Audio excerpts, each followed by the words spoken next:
Macarthur has the call. The member for Macarthur. Thank you, Mr Speaker. Mr Speaker, I refer the Minister to the answer yesterday in relation to the national partnerships for low SES communities, in which she blamed everyone from Verity Firth to the opposition and even the Australian Bureau of Statistics for the fact that schools in Macquarie Fields and Claymore are missing out on support. Given that she is the minister responsible for the $1.5 billion in expenditure, why won't she take responsibility for her own failure to stop the needy communities from missing out? The Deputy Prime Minister. Thank you very much, Mr Speaker, and I thank the member for his question. And can I reassure him that I and this side of the House take responsibility for lifting the educational standards of every child, and I and this side of the House take responsibility for combating educational disadvantage. And why do we need to do that? Because under the more than decade of the Howard government, no one ever sat at a desk and no one ever thought about what they could do about educational disadvantage.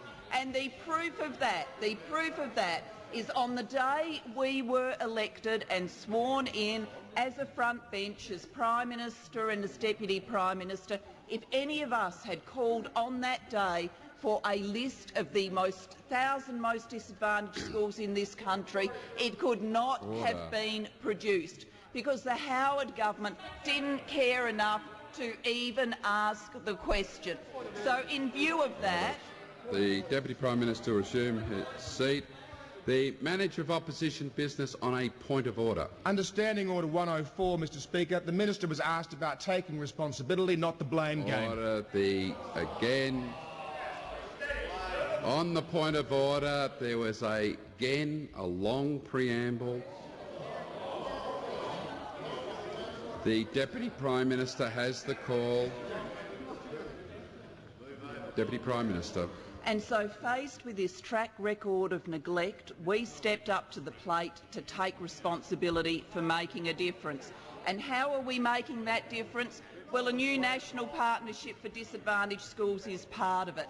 And as the member who asked the question would have known if he'd listened to my answer yesterday, which he sought to misrepresent in this place, the list published about New South Wales is a list for consultation using ABS data. That is true, because what was available was ABS data.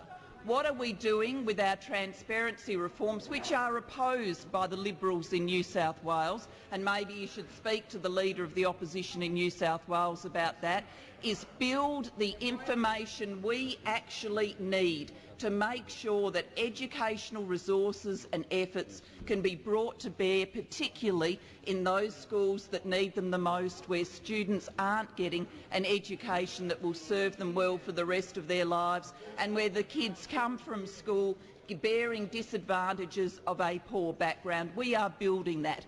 But we were not going to stand by. We were not going to stand by and see another generation of Australian children failed during their education the way the Howard government failed.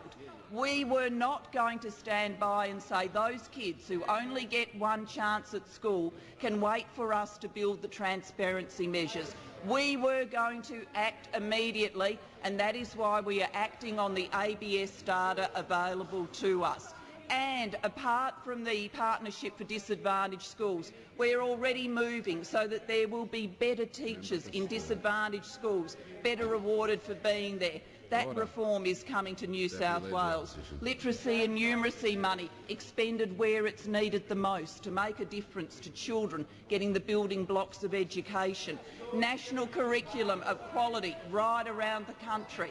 Early childhood reforms that make sure kids, particularly kids from disadvantaged backgrounds, come to school ready to learn. Allied with our reforms in vocational education and training and in universities to make a difference for all, but most particularly for the most disadvantaged. And in the face of that, all we hear from the Liberal Party is whinging and moaning, and the only thing their Shadow Minister has ever done is put one speech from outside this parliament on his website this year.